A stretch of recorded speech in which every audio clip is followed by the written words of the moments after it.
সাল। গ্রামে শিক্ষার আলো নেই বললেই চলে, আর জিন ঘটিত ঘটনা অহরহই ঘটে। আমাদের গ্রামে এবং আশেপাশের গ্রামে তখন অনেক বেহুলা পালা, যাত্রাপালা আর মাদারের গানের আসর বসত প্রতি রাতে। সেইবার শীতকালে পাশের গ্রামে মাদারের গানের আসর বসেছিল। প্রতিদিন সবার কাজ শেষে অনেক রাত ধরে সেই গানের আসর চলত। আমার বড় আব্বু সেদিন সকালেই প্ল্যান করেন আজ রাতে গান শুনতে যাবেন। সেই জন্য দিনের সব কাজ শেষ করে সম্পূর্ণ তৈরি হয়ে থাকেন রাতের জন্য। আমার দাদু জানলে তাকে যেতে দেবেন না এবং অনেক মারবেন, তাই ভয়ে তিনি আমার দাদিকে জানান আজ গান শুনতে যাবেন যেন কেউ জানতে না পারে, এবং তার রাতের খাবার যেন তার রুমে ঢেকে রাখা হয়। আর অনেক রাতে তিনি ডাকলে যেন দরজা খুলে দেয়া হয় যাতে আমার দাদু কিছু টের না পান। ব্যাস, তিনি আমার দাদিকে সব বুঝিয়ে দিয়ে একাই বের হয়ে পড়লেন গান শুনতে। তখন গ্রামে কাঁচা রাস্তা দিয়ে সবাই চলাচল করতেন, আর যেহেতু রাতে বের হয়েছিলেন, এত রাতে তিনি কোনো ভ্যান পেলেন না, তাই তিনি সিদ্ধান্ত নিলেন হেঁটেই যাবেন। তিনি প্রায় 1 ঘন্টা হেঁটে সেই গানের আসরে উপস্থিত হন। তিনি কোনো সমস্যা ছাড়াই সেখানে যান, আর তার কাছে কোনো কিছুই অ্যাবনর্মাল মনে হয়নি। গান শেষ হতে হতে রাত 2টা। তিনি গানের আসর শেষ হলে বাসায় আসার জন্য হাঁটা শুরু করলেন। তিনি ভেবেছিলেন যাওয়ার সময় হয়তো গ্রামে কারো না কারো দেখা পাবেন, কিন্তু তিনি অনেক খুঁজেও কাউকে না পেয়ে একাই হাঁটা শুরু করলেন। কিন্তু এবার আসার সময় কেমন যেন তার ভয় ভয় লাগছিল, গা ভারী হয়ে আসছিল। তাও তিনি সাহস রেখে হাঁটা শুরু করলেন। রাত তখন 3টা, চারিদিকে ধুধু অন্ধকার, আর ঝিঁঝি পোকার ডাক, শিয়াল কুকুরের ডাক। রাস্তার ধারে তেমন কোনো বাড়ি নেই। এভাবে কিছুক্ষণ হাঁটার পর তিনি আমাদের গ্রামের সেই বাজারের একদম কাছে চলে আসলেন। তিনি বাসায় আসার জন্য সেই মাঠের কিনারা দিয়ে ঢালু রাস্তায় পা বাড়াতেই হঠাৎ খেয়াল করলেন এতক্ষণ তিনি যে খুটখুটে অন্ধকারে হাঁটছিলেন, হঠাৎ যেন সেই গা ছমছম করা অন্ধকার নেই। মনে হচ্ছে ভরা পূর্ণিমার আলোতে সব যেন ঝকঝক করছে। তিনি ভাবলেন তাহলে কি সকাল হয়ে গেছে?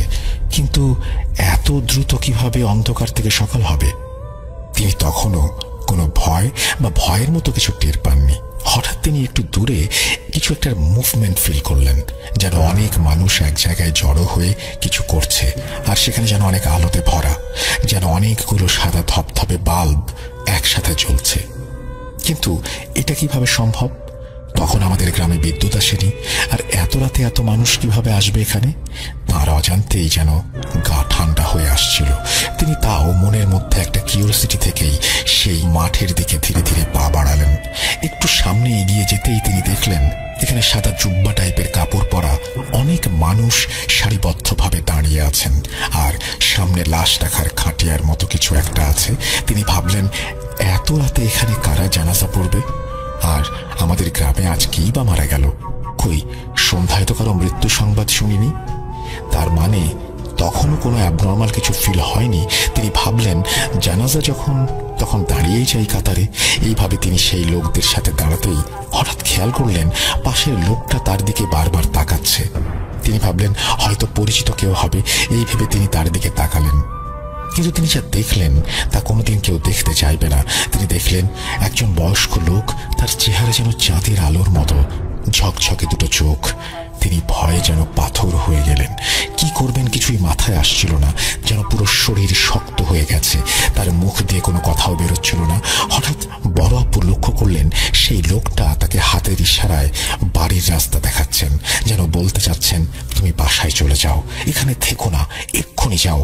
হঠাৎ বড় আব্বুর পা যেন তার অজান্তেই সেই ঢালু রাস্তার দিকে অনেক জোরে জোরে চলতে শুরু করলো। তিনি দৌড়াতে শুরু করলেন। এক দৌড়ে বড় আব্বু বাসার দরজায় এসেই মা বলে চিৎকার দিয়ে অজ্ঞান হয়ে গেলেন। কিন্তু বড় আব্বু নাকি দৌড়ানোর সময় একবারও পেছনে তাকাননি। তার চিৎকার শুনে আমার দাদু দাদি সবাই অনেক দ্রুত ঘর থেকে বের হয়ে আসলেন। দরজা খুলে দেখেন বড় আব্বু অজ্ঞান হয়ে পড়ে আছে। সবাই তাকে ধরাধরি করে রুমে নিয়ে গেলেন। সেদিন রাতে তার আর জ্ঞান ফেরেনি।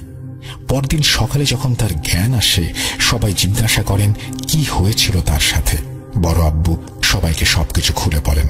সব শুনে আমার দাদু আব্বুকে অনেক বকাঝকা করলেন, আর আমার দাদিকেও কেন সে যেতে দিয়েছে এই নিয়ে অনেক বকলেন। তারপর আমার দাদু গ্রামের এক কবিরাজকে ডেকে আনলে সেই কবিরাজ আমার বড় আব্বুকে পানি পড়া দেন এবং একটা তাবিজ দেন। বলেন যে তার এত রাতে বাইরে যাওয়া মোটেও উচিত হয়নি। সেদিন হয়তো কোনো মুসলিম জিনের মধ্যে কেউ মারা গিয়েছিলেন, তাই তারা সেই দিন জানাজা দিয়ে সেই মৃত জিনের দাফনের ব্যবস্থা করছিলেন। তিনি আরো বললেন, আমার বড় আব্বুর কপাল অনেক ভালো, তাই একজন বয়স্ক ভালো জিন তাকে বাড়ির পথ দেখিয়ে দিয়েছে, তার জীবন রক্ষা করেছে। ঘটনা 1। সময়টা ছিল বর্ষাকাল, দিনটি ছিল বৃহস্পতিবার। গ্রামের একটি লোক নাম রমিজ মিয়া একজন ইজি বাইক চালক। সে রাত 1টা পর্যন্ত বাইক চালিয়ে গ্রামের রাস্তা ধরে বাড়ির দিকে আসতে শুরু করে। সেদিন হালকা বৃষ্টি পড়ছে, আর চারিদিকে মৃদু ঝিঝি পোকার ডাক আর বিদঘুটে অন্ধকার। মাঝে মাঝে আকাশের বুক চিরে বিদ্যুতের ঝলকানি, আর সেই বিলের দিকটা থেকে মৃদু শেয়ালের ডাক বুকটা কাঁপিয়ে দিচ্ছে। আগেই বলে রাখি, রমিজ মিয়ার বাড়ি যেতে হয় সেই পুকুরের পাড় দিয়ে। সে যখন বাইক নিয়ে পুকুরের পাশ কাটিয়ে যাচ্ছিল, হঠাৎ সে একটা চাপা কান্নার শব্দ শুনতে পায়। সে খেয়াল করে শব্দটা পুকুরের মধ্যে থাকা তাল গাছ থেকে আসছে। এবার সে ওই দিকে তাকায় এবং দেখতে পায় একটি মহিলা বাঁকানো তাল গাছের ওপরে পেছন ফিরে বসে আছে। তার পা দুইটি পানির মধ্যে, তার পরনে থপথপে সাদা শাড়ি, চুলগুলো ছড়ানো, কিন্তু সে পেছন ফিরে আছে এবং কান্না করছে। সে ভাবল, এত রাতে এখানে মহিলাটা কি করছে? হয়তো বাড়ি থেকে রাগারাগি করে এসেছে, গলায় ফাঁস দিতে পারে। এবার সে গাড়িটাকে একটু সামনে দাঁড় করিয়ে রেখে যায় মহিলাটির কাছে, গিয়ে পেছন দিক থেকে বলে, কে আপনি? এত রাতে এখানে কি? বাড়ি চলে যান। যেই না কথাগুলো বলেছে, অমনি মহিলাটি তার দিকে ঘুরে তাকায়। তখন সে যেটা দেখতে পায়, সেটা দেখার জন্য সে মোটেও প্রস্তুত ছিল না। সে দেখে একটি বিষণ্ণ চেহারা, যার চোখ দুটো ছিল পুরাই সাদা, আর মুখটা আগুনে ঝলসানো, আর মুখ দিয়ে টাটকা রক্ত গড়িয়ে পড়ছে। আরো দেখে সেই অশরীরীর সাথে একটি বাচ্চা। সে খুব রাগান্বিত দৃষ্টিতে তাকিয়ে আছে এবং একসময় সে বলে ওঠে, হায়, আমার কাছে আয়। এই বলে ভয়ানক অট্টহাসি হাসতে থাকে। এটা দেখে সে প্রচন্ড ভয় পেয়ে চিৎকার করতে করতে বাড়ির দিকে দৌড় দেয়, আর বাড়ির সাথে গিয়ে জোরে একটা চিৎকার দিয়ে অজ্ঞান হয়ে যায়। যখন তার জ্ঞান ফেরে, তখন সে দেখে তার বাড়িতে তাকে ঘিরে অনেক লোকের ভিড়, আর সবাই বলে, কি হয়েছিল রাতে? এবার সে রাতের ঘটনাগুলো খুলে বলে। এতে আশেপাশের লোকজনের মনে ভয়ের দানা বাঁধে, আর রমিজ মিয়াকে ভালো কবিরাজ দেখানো হয়, কিন্তু তাতে কোনো লাভ হয় না। রমিজ মিয়া দিন দিন কেমন পাগলের মতো হয়ে যায়। সে হঠাৎ হঠাৎ গভীর রাতে বারবার ছুটে চলে যায় সেই পুকুর পাড়ে। এই ঘটনার ঠিক 7 দিন পর সেই পুকুরের পানিতে ভাসতে দেখা যায় রমিজ মিয়ার লাশ। একদিন গ্রামের একজন লোক, তার নাম তুহিন, সে শহরে একটি কাপড়ের দোকানে কাজ করত। একদিন দোকান বন্ধ করে বাড়ি আসতে আসতে অনেক রাত হয়ে যায়। রাত প্রায় 2টার মতো হবে। সে মেইন রোড থেকে নেমে গ্রামের কাঁচা রাস্তা ধরে একটা সিগারেট ধরিয়ে হাঁটতে হাঁটতে বাড়ির দিকে আসতে থাকে। সে যে রোড দিয়ে আসছিল, যেহেতু সময়টা বর্ষাকাল ছিল, রাস্তাটি ছিল প্রচুর কর্দমাক্ত। রাস্তার এক পাশে ছিল পাট ক্ষেত, আর এক পাশ দিয়ে একটু হালকা টাইপের বাগান, যার ভেতর 4টা পারিবারিক কবর আছে। আর মাঝখান দিয়ে সেই রাস্তা ধরে চলেছে তুহিন মিয়া। তার আগে একটু বলে নেই, তুহিন মিয়া ছিল খুব সাহসী এবং কিছু প্যারানরমাল বিষয়ে অভিজ্ঞ। আর তাই সে যখন সেই পারিবারিক কবর আর পাট ক্ষেতের মাঝামাঝি চলে এসেছে, তখন সে খেয়াল করে তার পাশ দিয়ে একটা কালো ছায়া মূর্তির মতো কিছু পারিবারিক কবরস্থানের মধ্যে থাকা শেওড়া গাছটিতে উঠে গেল। তখন সে একটু ভালো করে খেয়াল করলো এবং একটি ভয়ানক দৃশ্য দেখতে পেল। সে দেখে চাঁদের আবছা আলোয় একটি যুবতী মেয়ে, বিভৎস, গায়ে কোনো কাপড় নেই, চোখের কুটুরিতে চোখ নেই, পুরো খালি, চুলগুলো এলোমেলো, তার হাতে একটি কালো রঙের দড়ি নিয়ে দাঁড়িয়ে আছে। সেই বিভৎস অবয়বটি সেই শেওড়া গাছ থেকে নেমে তার দিকে এগিয়ে আসে। এটা দেখে সে প্রচন্ড ভয় পায় এবং মনে মনে ভাবে তার সাথে আজ খারাপ কিছু ঘটতে চলেছে। সে মনকে শান্ত করে সূরা কালাম পাঠ করতে থাকে এবং নিজে শরীরটা বন্ধ করে নেয়। এরপর তাকে ঘিরেই একটি বড় বৃত্ত এঁকে ফেলে। তারপর সেই বৃত্তের মধ্যে সে দাঁড়িয়ে যায়। এতে দেখা যায় সেই বিভৎস অবয়বটি তার কাছে আসতে পারছে না। সে খালি হাতে থাকা দড়িটি নিয়ে তুহিন মিয়ার গলায় পরাতে চাচ্ছে, কিন্তু পারছে না। এভাবে সময় যেন যাচ্ছেই না। তুহিন মিয়ার গলা শুকিয়ে এসেছে সূরা পড়তে পড়তে। এভাবে কতক্ষণ কেটেছে বুঝতে পারছে না। এক সময় সব শান্ত হয়ে যায়। দূরের মসজিদ থেকে ভেসে আসে ফজরের আজান এবং নারীরূপী সেই অবয়বটি রাগান্বিত হয়ে কর্কশ কণ্ঠে বলে, আজকে তাকে ছেড়ে দিয়েছে বা সে বেঁচে গেছে। ঘটনার দিন, একদিন এক রাতে আমাদের এলাকার খুব পরহেজগার একজন মানুষ ঈশার নামাজ পড়ে ঘুমিয়ে যান।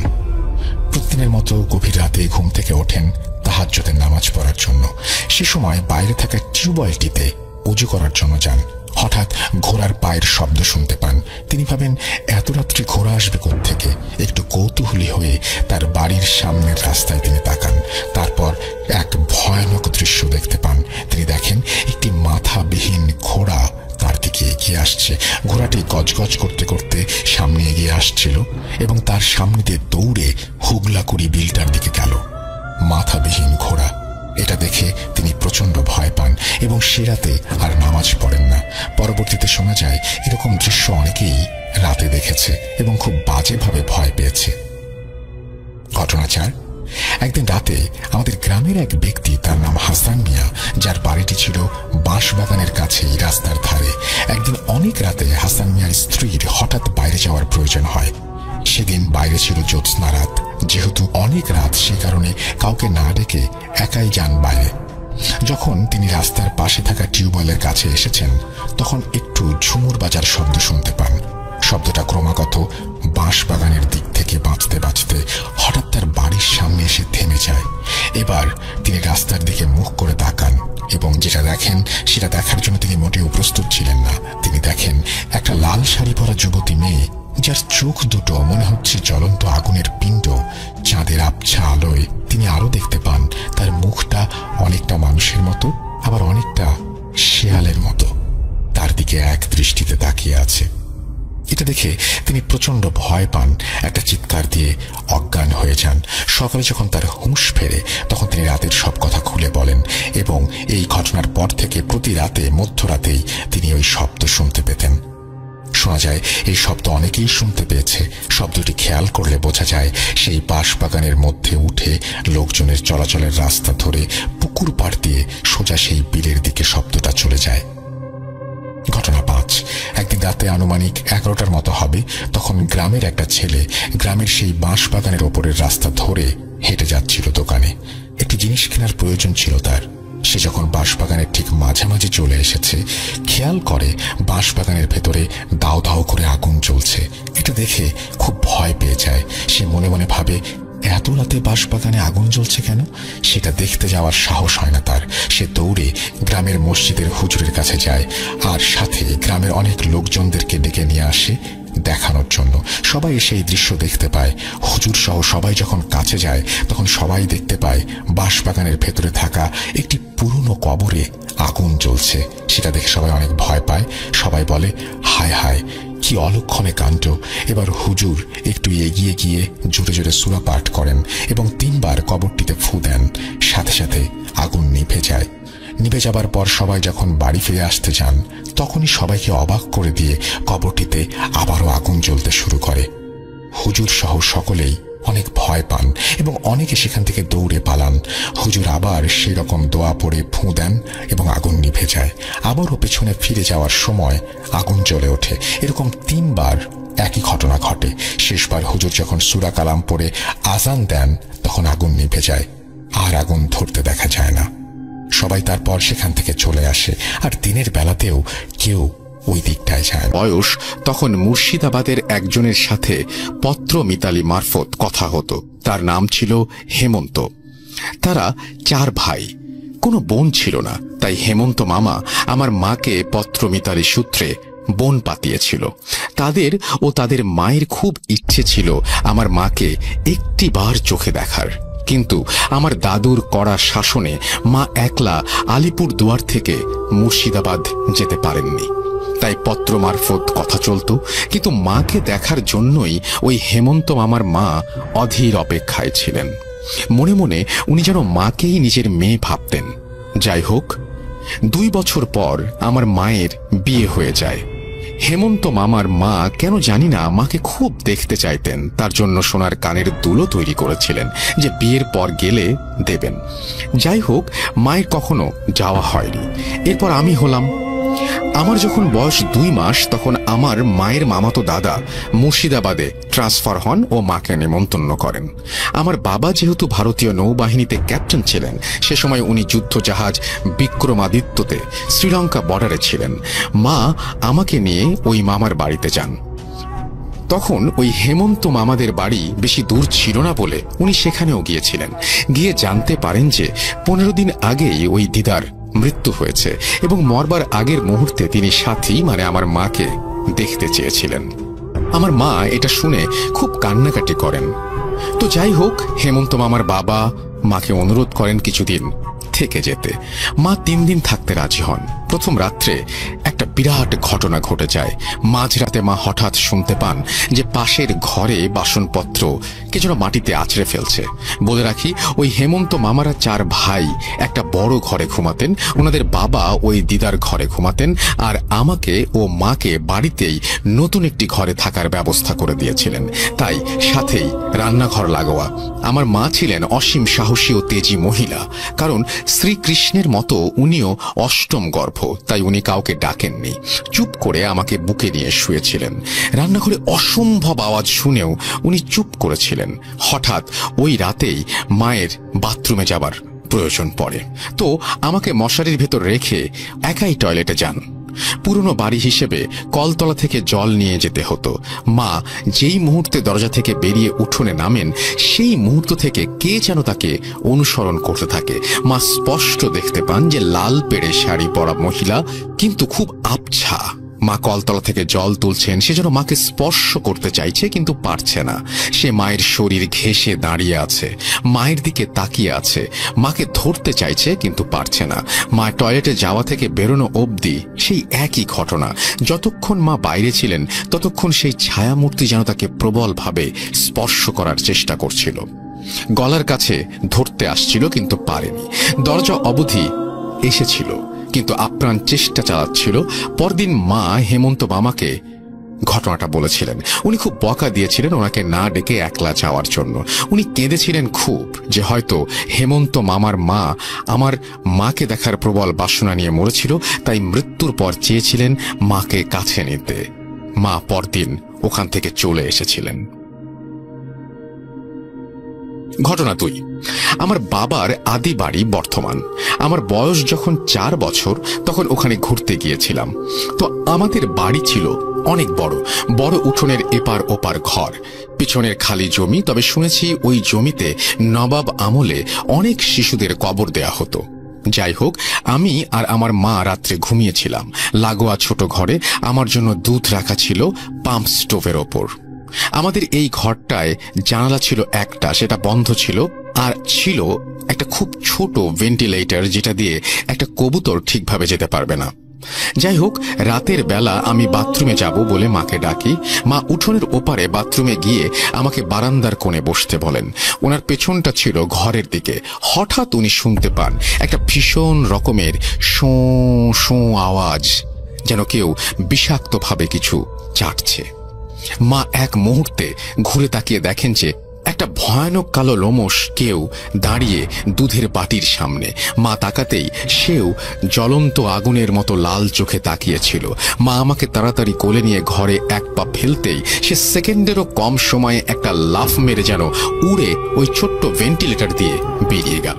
মা আমাকে মশারির ভেতর ঢুকিয়ে যেই না বলছেন, তুমি ভয় পেও না, আমি ঠাকুমাকে এখনই ডেকে আসছি, অমনি ওই পেছনের জমি থেকে যেন একটা বিভৎস গলা ভেঙচি কেটে উঠেছিল। মানে বুক কাঁপানো আও আও করে ভেঙচি কাটার আওয়াজ। সেটা আমি আজ 27 বছর পরেও ভুলতে পারিনি। আমি আজও কেঁপে উঠি মনে পড়লে সেই ছায়ামূর্তি আর সেই ভেঙচির আওয়াজ। যাই হোক, আমার অসীম সাহসী মা সেই অন্ধকারে উঠোন পেরিয়ে ঠাকুমা, দাদু, কাকুদের ডেকে আনেন। আর একটা কথা, যেহেতু আমরা ওই ঘরে থাকতাম না, কোনো ঠাকুর বা পুজো পাঠ ওই ঘরে হয়নি।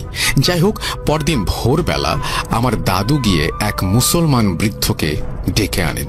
উনি এসে পুরো বাড়ি ঘুরে জানান যে একটা ভয়ানক কিছু আছে।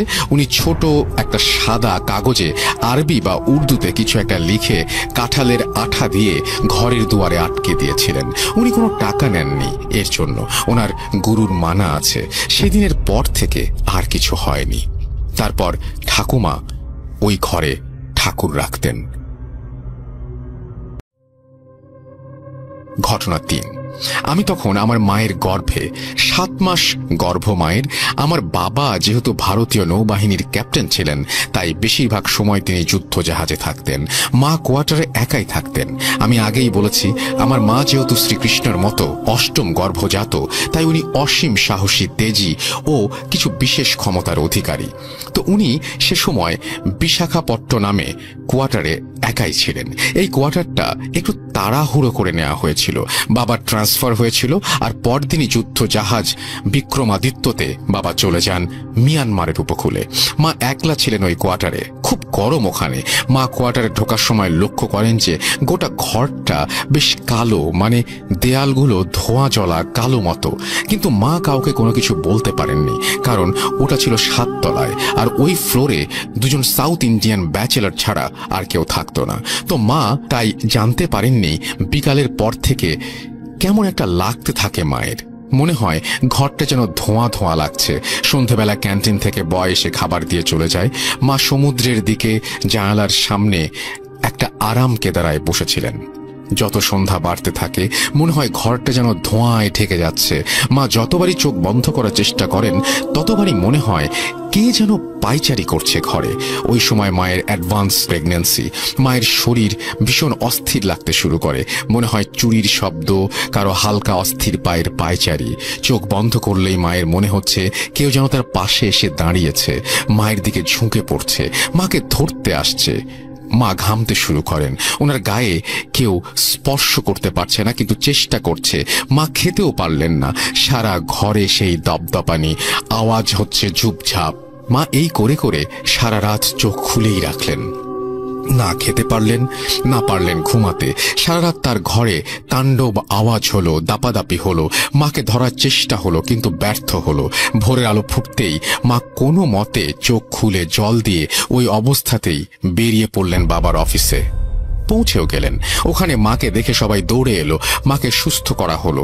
ওইখানেই মা জানতে পারলেন যে গত 1 মাস আগে ওই কোয়ার্টারে একজন সাউথ ইন্ডিয়ান নেভি অফিসারের বউ প্রেগনেন্ট অবস্থায় গায়ে আগুন লাগিয়ে সুইসাইড করেছিল। ওই কোয়ার্টারে তারপর তালা লাগানো ছিল।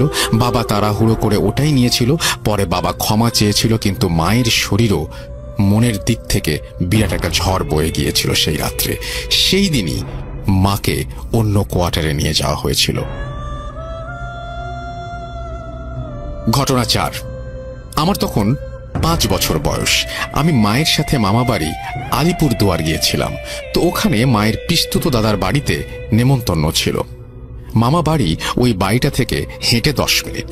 তার মাঝখানে একটা খোলা ছোট জায়গা। শুনেছি ওইখানে নাকি রাজনৈতিক দাঙ্গার সময় অনেক খুন হয়েছিল, এবং পাড়ার একজন দিদা মেয়ের ওপর রাগ করে গায়ে আগুন দিয়ে জ্বলতে জ্বলতে ওই খোলা জায়গায় এসে মরেছিল। তো যাই হোক, ওই পিস্তুত মামার বাড়ি থেকে খেয়ে সেই মামা মামি আমাদের এগিয়ে দিতে এসেছিলেন মামা বাড়ি অবধি। তখন রাত 11টা। খুব নির্জন রাস্তা, কিন্তু যেই ওই খোলা জায়গাটার কাছাকাছি আসলাম আমরা, আমি বলে বোঝাতে পারবো না কি বিভৎস আর্তনাদ মেশানো শব্দ হচ্ছিল। আমার স্মৃতিশক্তি খুব প্রবল। 2 বছর বয়সের কথা মনে আছে। সেই আওয়াজটা আমার কানে এখনো বাঁধে। ওহ, বলে বোঝাতে পারবো না। যাই হোক, ওই আওয়াজটা শুনে মামা মামি তক্ষুনি আমাদের নিয়ে অন্য দূরের রাস্তা ধরে মামা বাড়িতে পৌঁছে দিয়ে যান। ঘটনা 5। আমার সেজ মামা রাতে অফিস থেকে বাড়ি ফিরতেন। উনি হাসিমারায় ছিলেন।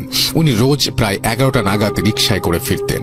এরকমই এক বিশেষ তিথির দিনে উনি ফিরছেন, হঠাৎ ওনার রিকশা আটকে যায়। কিছুতেই সামনে এগোতে পারছে না। কে যেন টেনে রেখেছে, চেপে রেখেছে। তখন হঠাৎই ওই রিকশাওয়ালা কাকু নেমে গলাতে একটা মাদুলি খুলে সামনের দিকে বাড়িয়ে দিয়ে আবার চলতে শুরু করেন, এবং রিকশা চলতে থাকে।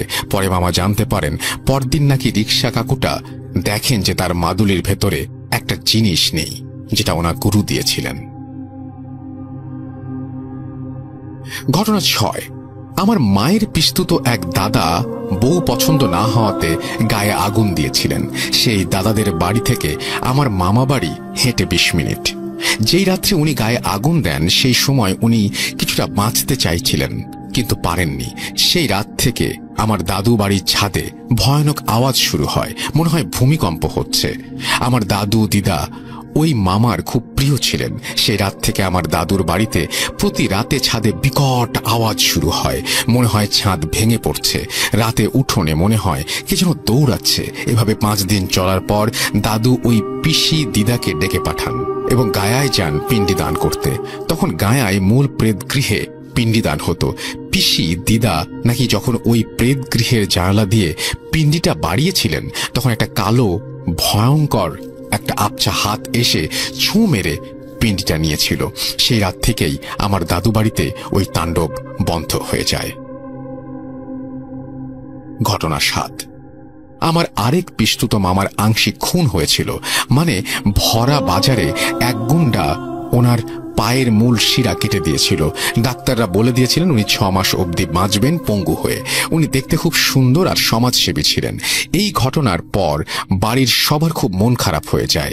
মাসের মাথায় হঠাৎ ওনার দাদার বিয়ে ঠিক হয়। উনি বিছানাতে শুয়েই কাঁদতে কাঁদতে বলেন যে ওনার তো বিয়ে হতে পারল না, তাই যে দাদার বিয়ে হচ্ছে সেই বৌদিকে উনি সঙ্গে করে নিয়ে যাবেন। সবাই মৃত্যু পথযাত্রীর মজার কথা ভেবেছিল। তার 1 মাস পরে উনি মারা যান। 45 দিনের আতুর উঠিয়ে ওই মামার বিয়ে হয়। মামি হাই স্কুলের টিচার ছিলেন। তো বিয়ের 10 দিন পর মামি একদিন অন্ধকার কুয়োতলায় বাসন মানে চায়ের বাসন ধুতে যান। বাকিরা গল্প করছিল। হঠাৎ ওই মামিকে কে যেন বৌদি বলে ডাকে। মামি সাড়াও দেন। ঘরে ফিরে জানতে চান কে ডেকেছিল, কিন্তু সবাই বলেন যে কেউ ডাকেনি। তার পরদিন সকালে ওনাকে মৃত অবস্থায় পাওয়া যায়। সারা শরীরে বড় বড় ফোস্কা পড়েছিল। বিখ্যাত ডাক্তারও কিছু ধরতে পারেনি, পোস্টমর্টেমেও কিছু ধরা পড়েনি। ঘটনা 8। আমি তুলা রাশি ও বাংলায় মীন রাশি। প্রচুর দেবতার স্বপ্নে আমার জন্ম। আমার নজর ইত্যাদি খুব তাড়াতাড়ি লাগে। অনিয়ম, নোংরা বা অস্পৃশ্য কিছু সহ্য হয় না। আমি একবার এক মাসির বাড়িতে ঘুরতে গিয়েছিলাম। মা আর বাকিরা গল্প করছিল। আমি একটা অন্ধকার কলতলায় হাত ধুতে চাই। হঠাৎ কেউ যেন স্পষ্ট আমার নাম ধরে ডাকে। আমার আশেপাশে কেউ দাঁড়িয়ে আছে 3 বার, কিন্তু আমি ঘুরে তাকালেও সাড়া দেইনি। ঘরে ফিরে জানতে চাই কে ডেকেছিল। মা তখনই কিছু বুঝে যান ও আমাকে জড়িয়ে ধরেন। পরে জানতে পারি ওই মাসির শাশুড়ি একবার আমায় দেখতে চেয়েছিলেন, কিন্তু উনি হঠাৎ মারা যান। আমরা চেন্নাইতে ছিলাম তখন। ঘটনা 9। চেন্নাইতে আমি আমার মেজ মামার বাড়ি কিছুদিন ছিলাম ছুটিতে। আমার বয়স তখন 7। সেখানে সবার অনেক বড় বড় ছড়ানো উঠোন গাছ ভরা ছিল। আমার মামার বাড়ির পাশের বাড়ির সাথে তার পাশের বাড়ির লোকেরা কি নিয়ে যেন প্রকাণ্ড ঝগড়া। সাউথের সবাই আর আমিও উঠোনে দাঁড়িয়ে ঝগড়া শুনছি। একটু ভিড় হয়েছিল। হঠাৎ দেখি একটু দূরে একটা ছোট পেয়ারা গাছের নিচে কে যেন দাঁড়িয়ে আছে চুপচাপ। বেশ লম্বা, রোগা, কিন্তু যুবক মতো। সাদা ধুতি, গোটা গায়ে শরীরে জড়ানো। সে সামনে আসছেও না, নড়ছেও না। আমি ঝগড়া ফেলে ওই দিকেই তাকিয়ে আছি। হঠাৎ মনে হলো সে যেন আমার দিকেই তাকিয়ে আছে, কারণ বডির দিকটা পরিবর্তন হয়েছে, কিন্তু বোঝা যাচ্ছে না। আমি প্রায় 10-15 মিনিট তাকিয়ে রইলাম। স্পষ্ট দেখলাম সেও যেন তাকিয়েছে। ধীরে ধীরে ঝগড়া কমলো, ভিড় কমলো, কিন্তু শেষ ফুরল না। বেপরোয়া হয়ে উঠলাম আমি। মামাদের চোখ এড়িয়ে ওদিকে এগোলাম, কিন্তু আমি যতই এগোই দেখি সে যেন অস্থির হয়ে সরে যাচ্ছে, কিন্তু ভেসে ভেসে। আমি যতই এগোই সে যেন ভয় পেয়ে ভেসে ভেসে সরে যায়। আমি গাছতলাটা ছাড়িয়ে গেলাম, দেখি সেও পেছনের একটা খোলা জমিতে সরে যাচ্ছে। আমি প্রাচীরের সামনে দাঁড়ালাম, সেও জমির অনেকটা দূরে সরল। কিন্তু মনে হলো সে অস্থির, কিছু একটা বাধা পেয়েছে। হঠাৎ পেছন থেকে মামা ডাকছে। আমি মামাকে বললাম, কিন্তু মামা বলল না কিছু, বকলো আমাকে। আমি আজও জানতে পারিনি কে বা কি ছিল সেটা। ঘটনা 9। আমি একবার বর্ধমানে আমার পৈতৃক বাড়িতে ঘুরতে গিয়েছিলাম বড় হয়ে। তখন আমার 9 বছর বয়স। এক পিসির বাড়ির পেছনের বারান্দায় দাঁড়িয়েছিলাম। আমি আসলে অন্ধকারটা একটু পছন্দ করি, এটা আমার জিনগত। যাই হোক, বারান্দায় দাঁড়িয়েছি। হঠাৎ দেখছি সামনের একটা বাগান থেকে জীবন কাকু দাঁড়িয়ে, লুঙ্গি আর পাঞ্জাবি পরা, যেটা উনি খুব পরেন। আমাকে ডাকছেন মনে হলো। আমি চোখ বন্ধ করে চোখ খুললাম, কেউ নেই। আবার এক মুহূর্ত পরেই দেখলাম জীবন কাকুকে, কিন্তু একটু সরে গেছেন উনি সাইডে, সেই ভাবেই ডাকছেন। আমি বারান্দা থেকে নামতে যাব, মায়ের আবছা গলার আওয়াজ পেলাম। আমি পিছিয়ে এলাম, দেখলাম কেউ নেই সামনে। আমি দৌড়ে সামনের দরজা দিয়ে জীবন কাকুদের বাড়িতে গিয়ে দেখি উনি ছাত্র পড়াচ্ছেন। আমি আর ভাবতে পারিনি, আমি আজও জানি না কি হয়েছিল ওটা। ঘটনা 10। আমি আর আমার মা দিল্লির কোর্টে একটা কাজে গিয়েছিলাম। তখন ছুটি চলছিল, মনেই ছিল না কিছু অ্যাডভোকেট তাদের চেম্বার খুলতেন। তো আমরা আলোচনার জন্য একজনকে জিজ্ঞেস করি, উনি একটু দূরে ছিলেন, অপেক্ষা করতে বললেন।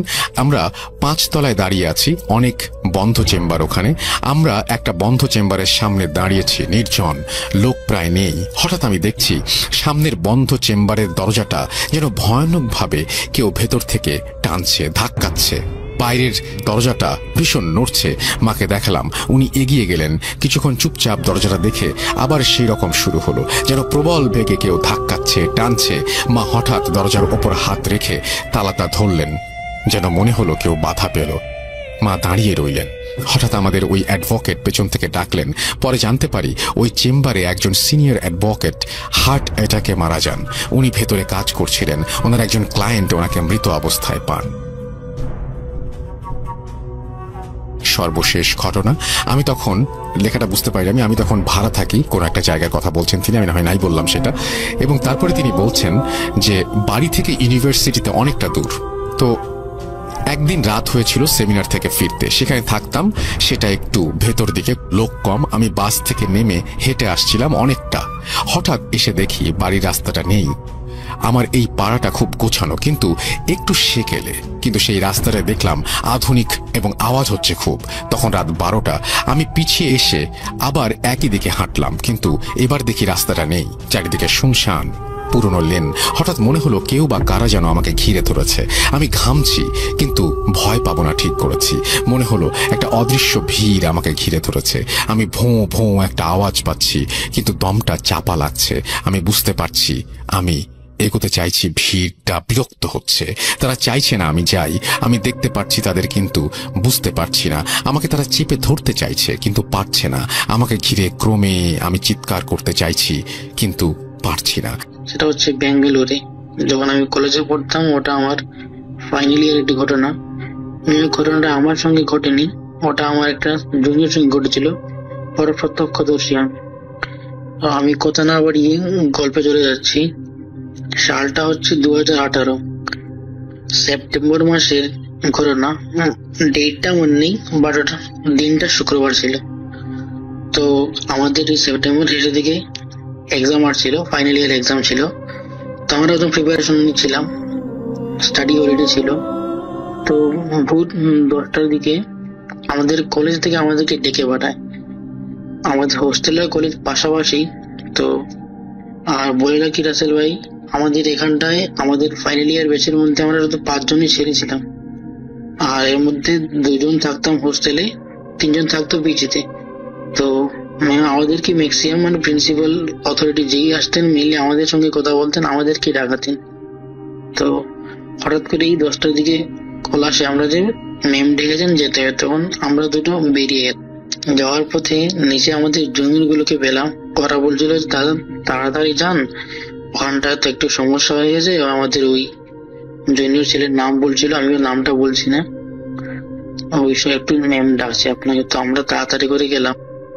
যাওয়ার পর ম্যাম বললো, আমাদেরকে বললো দেখো এই স্টুডেন্ট এই ইয়ারের সমস্যা হচ্ছে। দেখো তুমি তো মুসলিম, তুমি তো জানো তোমাদের কি কি হয় না হয়, আমরা ঠিক বুঝতে পারছি না। তুমি একটু ওই জুনিয়রকে জিজ্ঞেস করে তোমাদের যা করতে হয় তুমি একটু করে একটু বুঝে দাও। তো আমি আর আমার রুমমেট দুটো বন্ধু একসঙ্গে গিয়ে ওখানটা ওদের ক্লাসে ঢুকলাম। ঢুকে ওদের সঙ্গে কথা বললাম। তো যার সঙ্গে করো না, ওই ছেলেটা তখন ওখানটায় ছিল না। ওকে ওর বন্ধুরা ওখান থেকে বের করে কলেজের গ্রাউন্ড ফ্লোরে এনে রেখেছিল একটা রুমে। ওরা 4-5 জন ওর সঙ্গে ছিল। তো ওখানটায় গিয়ে আমরা জানতে পারলাম যে হয়েছিল, ওই ছেলেটা আমাদের সকাল 9:15 কলেজ স্টার্ট হতো। তো 9:15 কলেজে ঢুকে ঠিকঠাক, তো 9:20-25 মধ্যে স্যার ম্যাডাম যিনি থাকতেন ঢুকে যেতেন ক্লাসের মধ্যে। কিন্তু ওই দিন হয়তো 5 মিনিট লেট হচ্ছিল। এর মধ্যে ও যার সঙ্গে ঘটনা, ওর জুনিয়র ছেলে ওর বেঞ্চমেটকে বললো যে দরজার বাইরে জানালার উপরে একটা অ্যাপেল রাখা আছে, ওটা নিয়ে আমি খাবো। তো ও বললো যে ঠাট্টা করছে, ফাজলামো করছে। তারপর ও গেল, গিয়ে সত্যি সত্যি একটা অ্যাপেল দেখতে পেলো ওখানটায়, ওটা নিল হাতে নিয়ে। অনেকটা অবাক হলো, আমরা আসলে ওই যে হাইব্রিড যে অ্যাপেল গুলো দেখি অনেক বড় হয়, অ্যাপেল পাই তৈরি করতে অনেকগুলো, ওইসব যেগুলো মানে তৈরি করে না, ওই বড় বড় হাইব্রিড রকম অ্যাপেল ছিল। বাট ও হাইব্রিড অ্যাপেল থেকে খানিকটা বড় ছিল। তো ও একটু মানে ইতস্তত বোধ করে, তাও নিয়ে ওকে দিয়ে দেয়। ও জিজ্ঞেস করে তুই কি করে জানলি এর ওখানটা ছিল, আমরা কেউ দেখতে পারিনি। এমনকি মানে ও বললো ওটা আমাকে আমার বন্ধু দিয়েছে খাবার জন্য। তো বেশ, ওর হাতে ও দিয়ে দিয়েছে। ও তো বললো আমাকে খাওয়াস, ও বললো না ওটা তুই খেতে পারবি না, ও এমনটা বললো। তারপর ওটাকে পুরো একা নিজে হাতে নিয়ে, আমরা যদি 3টে বাইট নিয়ে যতটা শেষ করতে পারবো, ও প্রথম বাইটে অতটা শেষ করে দিল। তা দেখে ওর সঙ্গে ছেলে একটু ঘাবড়ে গেছিল। ও বলছিল কি হয়ে খাচ্ছিস, তুই কি রাক্ষস হয়ে গেছিস নাকি, এমনটা বলছিল ওরা। ওটা খেয়ে তারপর ওর বেঞ্চমের কাছে জল চাইলো, তারা জল দিল। এরই মধ্যে ম্যাম ঢুকে বললেন ক্লাসে, ম্যাম ছিলেন। তো ও এর মধ্যে সবাই ম্যাম অ্যাটেন্ডেন্স করছেন, ও এর মধ্যে বিড়বিড় করে কি বলছে, আর ওকে ম্যাম ডাকছেন বাট ও রেসপন্স করছে না। তো ম্যাম ওর সামনে গিয়ে দাঁড়ালেন, ওর ন্যাচারাল কি হয়েছে ওর বলে জিজ্ঞেস করে, ও কিছু বলছে না, ও জাস্ট এমনিতেই ভিডিও করে মানে বলছে। তার থেকে ম্যাম একটু ঘাবড়ে গেলেন। তো ম্যাম বেরিয়ে গেলেন। ম্যাম বেরিয়ে গিয়ে প্রিন্সিপালকে খবর দিলেন। প্রিন্সিপাল ওখানটায় আসলেন, এসে দেখলেন যে ও বসে আছে। ও ম্যামকে দেখে বলছে আমি মিষ্টি খাবো। আমি কথাটা বাংলায় বলছি, বাট আমাদের ওখানটায় সবাই জানেন বেঙ্গালুরের লোকাল ল্যাঙ্গুয়েজ কানাডা ল্যাঙ্গুয়েজ। তো ওখানটায় আমাদের টিচারের সঙ্গে ম্যাক্সিমাম ইংলিশে কথাবার্তা হতো, কারণ আমরা কানাডা ল্যাঙ্গুয়েজ খুব ভালো বলতে পারতাম না, তো ইংলিশে বলতে পারতাম মেনলি কলেজে। তো ইংলিশে কথোপকথন হচ্ছিল, বাট আমি বাংলায় বলছি। তো কতক্ষণটা এমন হচ্ছিল, ওই ওর বন্ধুরা যেভাবে আমাকে বললো যে ও ম্যামকে দেখে বললো ম্যাম আমি মিষ্টি খাবো, ও মিষ্টি খেতে ইচ্ছে করছে। তারপর ম্যাম নিজের ওখান থেকে 50 টাকা দিয়ে ওর রুমে বেঞ্চমেটকে পাঠালেন, বলে 4টে মিষ্টি নিয়ে আসো। তো বেঙ্গালুরে সেই ওরকম ভালো মিষ্টি পাওয়া যায় না, সবাই জানেন রসগোল্লা আসলে কিছু পাবেন না। তখনটায় এগুলা পাওয়া যায় যেগুলো নর্মাল সুইট পাওয়া যায়, ওগুলো আনলো, ও খেলো, খেয়ে বলতো জল খেলো, জল খেয়ে ম্যামকে থ্যাংক ইউ বললো। তারপর ও বসে কোরআন তেলাওয়াত শুরু করলো। তো মানে ও ছেলেটা ভালো, ও নামাজ পড়তো রোজ, ও ঠিকঠাক মতো ভালোভাবে পড়াশোনা করতো, সব ঠিকঠাক ছিল ওর। কিন্তু মানে ও এত ভালো যে মানে ওই কোরআন তিলাওয়াত করতে পারে, তা আমাদের কেউ জানা ছিল না ওখানটায়। ছোট থাকলে ভাই জানেন যে সবাইটা জেনে যায় কে কিরকম ছেলে, ব্যবহার কিরকম, কে কি জানে, তো ওরটা জানা ছিল না। তো তা দেখে ম্যাম একটু ঘাবড়েলেন। তো তারপরই ম্যাম আমাদেরকে খবর দিলেন। তারপর আমরা ওখানটায় গেলাম। তারপর গিয়ে আমরা ওদের সঙ্গে যেটা জানতে পারলাম, তারপর ওরা ওই অ্যাপেলটা নিয়ে একটা ডাস্টবিনে ফেলে দিয়েছিল। তো আমরা যতক্ষণে গিয়েছিলাম তার মধ্যে ওর বন্ধুরা ওর সঙ্গে কথা বলছিল, যারা ছিল। মেয়েরা তো তখন ঘাবড়ে একদম শেষ, তো ছেলেরাই কথা বলছিল মেনলি। তো ওর সঙ্গে বলছিল ওর বন্ধুদেরকে যে তো আর কি যাবি আমার সঙ্গে আমাদের বাড়ি? তো ওর বন্ধুরা বললো হ্যাঁ এইবার ছুটিতে বাড়িতে গেলে অবশ্যই তোর বাড়িতে যাবো না কেন, বেড়াতে যাবো নিশ্চয়ই। বলে না আমি ওখানটার কথা আমার বাড়ি বলছি, যাবি তোরা, নিয়ে যাবো তোদেরকে, সন্ধ্যাবেলা আসবি, এরকম বলছিল। তো ওরা বললো কি বলছে, কি মাথা খারাপ হয়েছে না, এটাই ভাবছিল। তারপর ওরা ওকে ওই ক্লাসে সবাই ভয় পাচ্ছিল বলে নিচে নিয়ে গেল। তারপর আমাদেরকে ডাকলো, তারপর আমরা ওখান থেকে ওকে নিয়ে গেলাম। আমাদের ওখান থেকে মসজিদটা হেঁটে গেলে 2 মিনিট, খুবই কাছে ছিল। তো আমরা ওখানটা গেলাম, দিনটা শুক্রবার ছিল, আগেই বলেছি। তো আমরা ভেবেছিলাম যে ইমাম সাহেবকে পেয়ে যাবো, কিন্তু পাইনি। ওখানটা গিয়ে দেখি শুধু আমাদের মুয়াজ্জিন সাহেব আছেন। তো যাওয়ার সময় যে করো না, তা আমাকে একটু বলি, ও যাচ্ছিল ভালো, ও বললো যে আমাদেরকে বললো যে সোহেল ভাই দেখো ওরা কি বলছে, আমি কি জানি কি বলছে, ম্যামকে কি বললো আমি জানি না, আমাকে বলছে মসজিদে নিয়ে যেতে, জুম্মার টাইম হয়নি, আমি স্নান করিনি, এখন কেন যাবে, জুম্মা তো একটা, এখন তো বাজে বেলা 10টা, পরে গেলে তো হতো না। তো আমি ওকে বুঝলাম ঠিক আছে ভাই চল জাস্ট দেখে আসি, মসজিদ সাহেব ডেকেছেন তাই যাবো আমার ওখানটায়। তো গিয়ে মশা কি বললেন, তো মসজিদ সাহেব দেখে বললেন হয়তো ওর সঙ্গে কিছু খারাপ কিছু লেগেছে বা কিছু হয়েছে ওর। তো উনি শুধু এটা পানি পোড়া দিয়ে দিলেন, বললেন যে জুম্মার টাইমে যখন আসবে ওকে নিয়ে আসবে, তখন এই মশা থাকবেন, তখন উনি দেখে বলে দেবেন। তো ঠিক আছে, আমরা ওই তো একটা ঘটনা ওখানটায় বলি কি হয়েছে, ও আমরা বললাম মসজিদে চল, বললাম মসজিদে চল, ও রাজি হয়ে গেল ঠিক আছে। বাট গেটে ঢোকার একটু আগে, মসজিদে ঢোকার আগে ও বেহুশ হয়ে গেল। ওখানটায় মসজিদ সাহেব আসলেন, তারপরে আমরা ওকে নিয়ে গিয়ে তারপরে একটু জল টল খাইয়ে ঠিকঠাক করে তারপরে উনি জল পড়া দিলেন ওকে, বেরিয়ে এলাম ওখান থেকে। তারপর যে ঘটনা হচ্ছে, আমি যেহেতু ভূত শুনি তো সবারই একটু ওই ভৌতিক কৌতূহলটা থাকে, তো সেটা আমারও ছিল।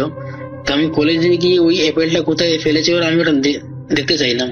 তো আমি গিয়ে দেখি অ্যাপেলটা ওরা যে ডাস্টবিনটা ফেলেছে, তো ওখানটায় আরো অন্যান্য বিস্কিট ছিল, তারপরে ওই বেনানা পিল ছিল, ওগুলো সবগুলো ছিল।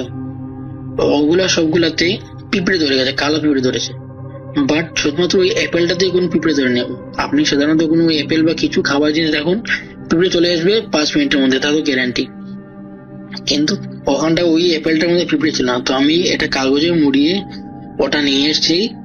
তারপর আমি ওর যে ও গ্রাউন্ড ফ্লোরে থাকতো, আমরা ফার্স্ট ফ্লোরে থাকতাম। তো গ্রাউন্ড ফ্লোরে ওর যে রুমমেট, আমি ওকে কলেজ থেকে বের করে আনি যে ওকে রুমে নিয়ে যা, স্নান টান করি, তারপর আমরা ওকে মসজিদে নিয়ে যাবো। তো ওরা দুজন একসাথে গেল। তারপর আমি ওকে বললাম যে অ্যাপেলটা আমি তোর রুমে রাখছি, আমার রুমে নিচ্ছি না, যাওয়ার সময় নিয়ে যাবো, মজা ইমাম সাহেবকে দেখিয়ে দেবো। তাই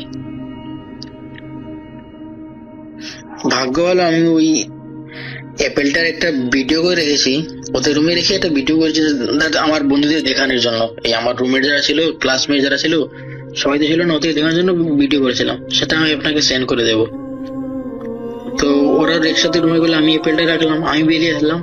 আমি ওকে বললাম যে একটু নজরটা দে, ওকে নজরে রাখবি, তারপর ওকে তোর সঙ্গে রাখবি, এই লাঞ্চটা সেরে তারপর একসাথে জুম্মা চলে যাবো। তো ওরা দুজন, তারপর আমি উপরে চলে গেলাম।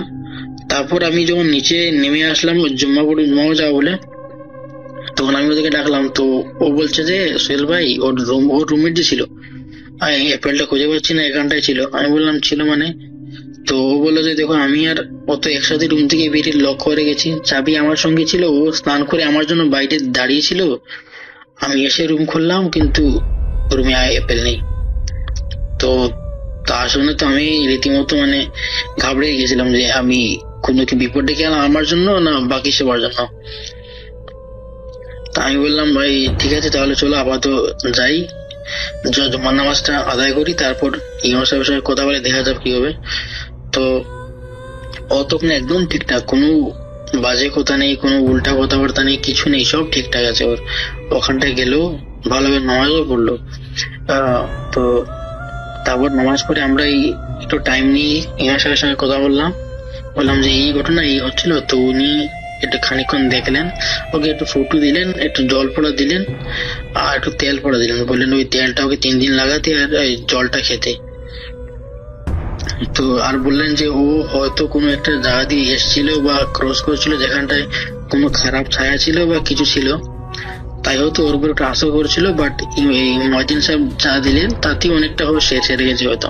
তা তো ভাই রাসেল ভাই এই ঘটনাটা ততটা ভৌতিক নয় জানি, বাট যখন আমরা ওকে জিজ্ঞেস করলাম যে মানে কিছু হয়েছিল কি এর আগের দিন বা কোথায় গিয়েছিলি, তো তখন ওর তো ঠিক মনে নেই, ও বলছে ওর ঠিক মনে নেই।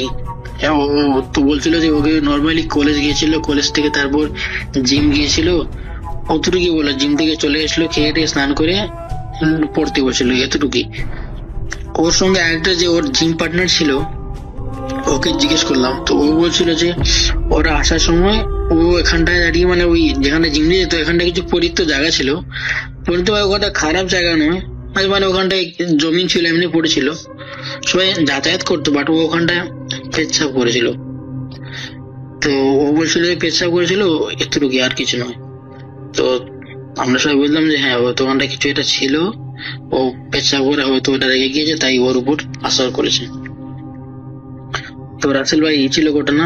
এই ঘটনাটা খুবই ভৌতিক নয় তা আমি জানি, জাস্ট একটা এক্সপিরিয়েন্স আমরা শেয়ার করলাম। অ্যাকচুয়ালি অনেকদিন ধরে শেয়ার করার ইচ্ছা ছিল, কিন্তু পারিনি। কারণ হচ্ছে জানেন আমাদের এই নার্সিং স্টাফে তো বর্তমান সিচুয়েশন আমি বুঝতেই পারছেন এই প্যান্ডেমিকে, তো তার জন্যই। আর ইনশাআল্লাহ যদি কোনোদিন বাংলাদেশে আসি আপনাদের শোতে আসবো।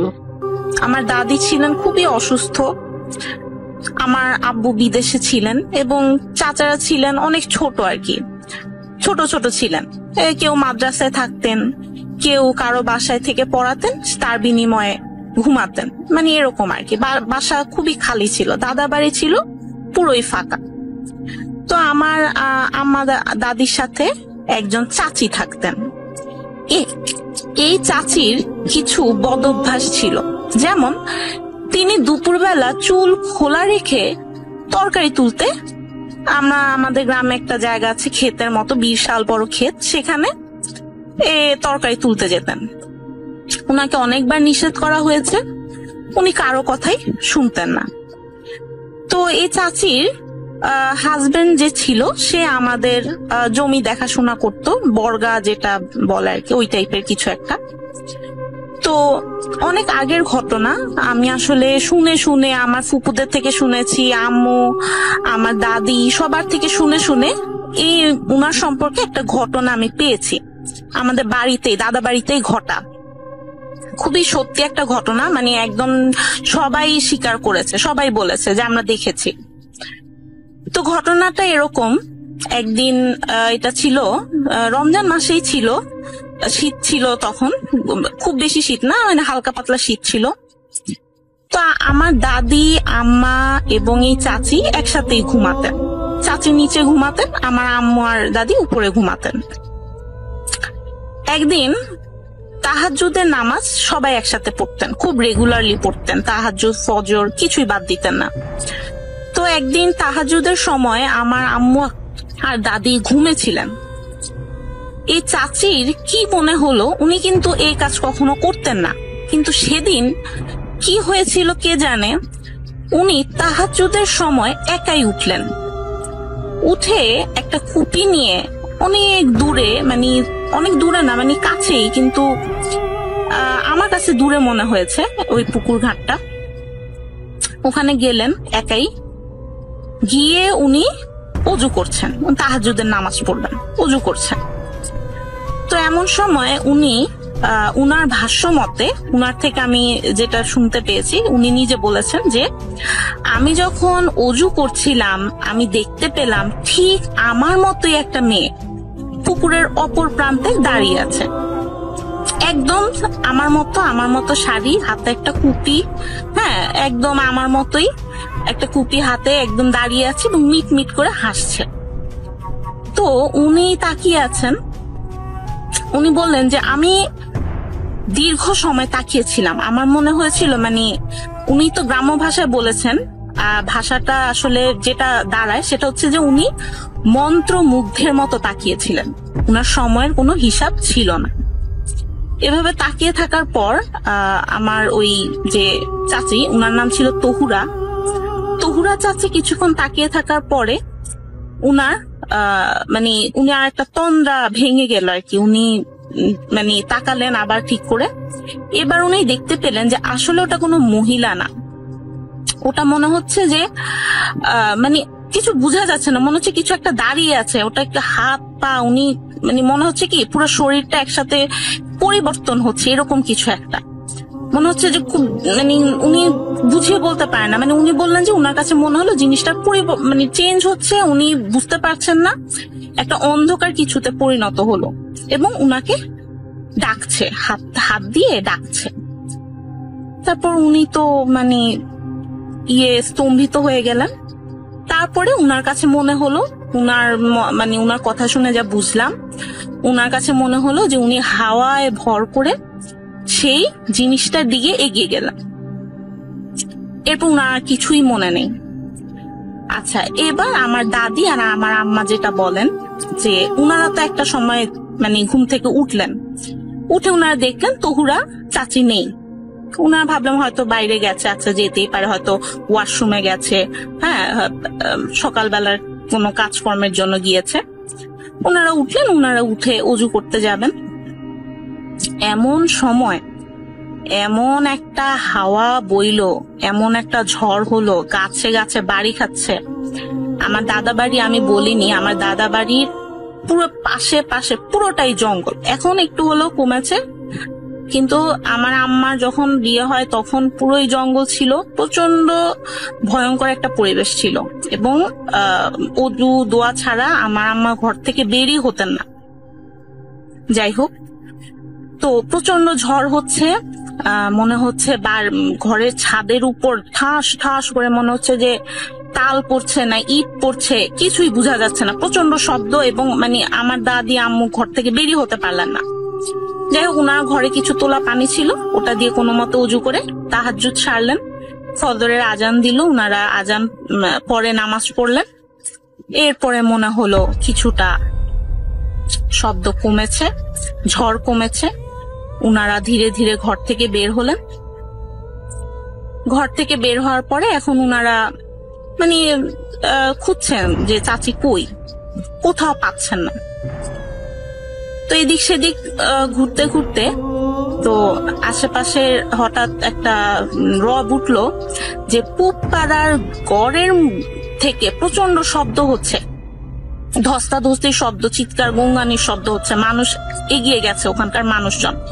হ্যাঁ, আর পূব পাড়া হচ্ছে আমাদের ওই দাদা বাড়ি থেকে একটু দূরে এবং এখন হচ্ছে এটাকে বঙ্গার বাড়ি বলা হয়। যে গড় যে জঙ্গলটার মধ্যে ছিল ওইটাকে আমরা এখন বঙ্গার বাড়ি বলি। তো ওই বঙ্গার বাড়ি ওখানে সব গেল, প্রতিবেশীরা গেল। মানে বঙ্গার বাড়ি হচ্ছে পূব পাড়ার মধ্যে, আর বঙ্গার বাড়ির মধ্যে আবার একটা গড় আছে, খুব ভয়ঙ্কর গড় আর কি। তো যাই হোক, সবাই আগালেন, এগিয়ে বঙ্গার বাড়িতে গেলেন। গিয়ে তো খুঁজছেন যে কোথা থেকে শব্দটা হচ্ছে। প্রচন্ড আর্তনা, মানে গঙ্গানির সাউন্ড হচ্ছে। আমার ছোট চাচা, আমার আম্মু, দাদি, প্রতিবেশী সবাই এগোলেন। তো উনারা যেটা নাকি দূর থেকে দেখলেন যে মনে হচ্ছে একটা মানুষকে কেউ মানে একবার গড়ের মধ্যে ডুবাচ্ছে, একবার বের করছে। হ্যাঁ, টেনে, চুল ধরে টেনে একবার ডুবাচ্ছে, একবার বের করছে দূর থেকে। ওনারা কিন্তু কাছে থেকে দেখেনি আর কি। হ্যাঁ, মনে হচ্ছে গায়েবী কিছু, ওনারা ওইটাকে মানে কিছু একটাকে ডুবাচ্ছে, উঠাচ্ছে। তো মহিলারা তো এগুলোই না, মানে ভয় পেয়ে গেল। যারা পুরুষ ছিল সন্ধ্যা মার্কা তারা এগোলেন। আমার ছোট চাচাও ছিলেন, ছোট চাচাও আমাকে এই ঘটনাটা কিছুটা বলেছিলেন। উনার যা মনে আছে যে উনারা সবাই এগোলেন। তারপরে মানে উনারা যখন এগোচ্ছেন তখন ওই জিনিসটাকে ঝুপ করে গড়ের মধ্যে ফেলে দেওয়া হলো।